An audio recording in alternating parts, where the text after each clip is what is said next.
बरेली में लालगंज थाना क्षेत्र के नौरंग के पूर्वा गांव से इंसानियत को शर्मसार करने वाली तस्वीरें सामने आई हैं, जहां एक महिला और उसकी नाबालिग बेटी को दो दबंगों ने सरेआम लाठी डंडों से पीट दिया। और हैरानी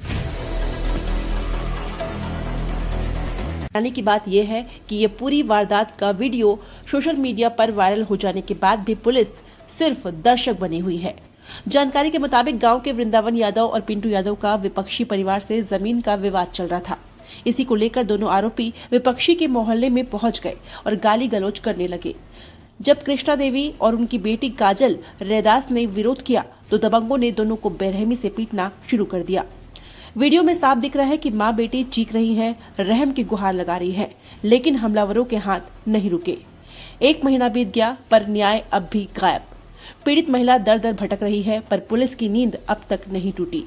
योगी सरकार जहां महिला सुरक्षा अभियान का ढिंडोरा पीट रही है, वहीं रायबरेली की पुलिस इस अभियान की धज्जियां उड़ाती नजर आ रही है। एसपी साहब से सीधा सवाल, जब पीड़िता को इंसाफ नहीं बल्कि उल्टा उसके बेटे पर मुकदमा दर्ज किया जा रहा है, तो आखिर जनता किससे उम्मीद रखे? क्या रायबरेली में अब दबंगों का डर कानून से बड़ा हो गया है? अब सवाल ये उठता है कि जब सरकार के द्वारा चलाए जा रहे महिला सुरक्षा अभियान में ही महिलाएं सुरक्षित नहीं हैं, तो ऐसे अभियान का क्या मतलब?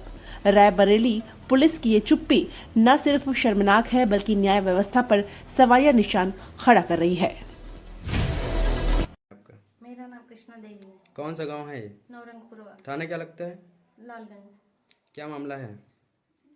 मामला है, सामने गेट लगा रहे थे, उसके लिए हमने मना किया तो हमको घर में घुस के घसीट के मारा है।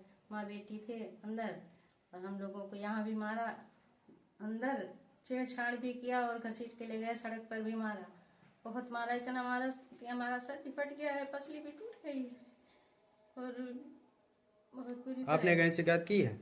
हाँ, एसपी ऑफिस भी शिकायत किया और थाने में भी किया और सीओ के यहाँ भी दिया एप्लीकेशन, लेकिन कोई सुनवाई नहीं हुई। कोई कार्रवाई अभी तक नहीं हुई? कोई कार्रवाई नहीं। बोले हाँ ठीक है, कल हम गिरफ्तार करके उनको जेल भेजते हैं। कौन बोला ऐसा? सीओ साहब बोले। और एसपी साहब ने क्या कहा? एसपी साहब ने भी कहा कि हाँ ठीक है, हम कल गिरफ्तार करते हैं, लेकिन आज तक गिरफ्तारी नहीं हुई है। अभी तक किसी की गिरफ्तारी नहीं हुई? कोई। मारने में, मारपीट करने में कौन कौन था? मारपीट में वो पिंटू यादव और बिंद्रावन यादव और छोटू यादव और शिवदेवी यादव। आपकी तरफ से कौन था? हमारी तरफ से केवल हम माँ बेटी थी और कोई नहीं था घर पे? और कोई नहीं था।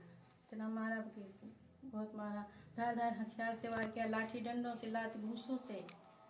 और हमारे बेटा नहीं था, लेकिन फिर भी हमारे बेटे के नाम भी FIR लिखवा दिया। आज पता चल रहा है कि हमारे बेटे के नाम भी FIR की है। कितने दिन का मामला हो गया? ये हो गया 3 अक्टूबर की बात है। फिर भी अभी तक कोई कार्रवाई नहीं हुई? कोई कार्रवाई नहीं हुई।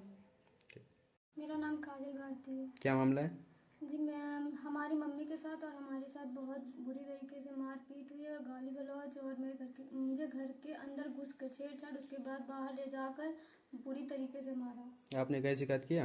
जी हमने शिकायत किया, सीओ ऑफिस में शिकायत किया, एसपी ऑफिस में शिकायत किया, फिर भी कोई कार्रवाई नहीं हुई अभी कोई तक? कार्रवाई नहीं हुई। क्या कहा था एसपी साहब ने? एसपी साहब ने यही कहा है कि हम चलिए कल हम गिरफ्तार करवाते हैं लोगों को, लेकिन अभी तक आज तक कभी कोई गिरफ्तारी नहीं हुई है।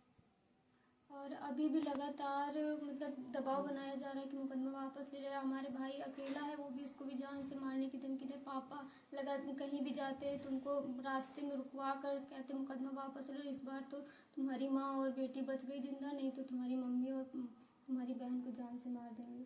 लगातार मतलब कि जान से मारने की धमकी दी जा रही है। उसके बाद हमने सीओ ऑफिस में भी इसकी कंप्लेन की, उसके बाद भी अभी कोई ना तो धारा में बढ़ोतरी हुई है और ना ही उनकी गिरफ्तारी हुई है। अभी तक कोई गिरफ्तार नहीं हुआ है? गिरफ्तारी नहीं हुई।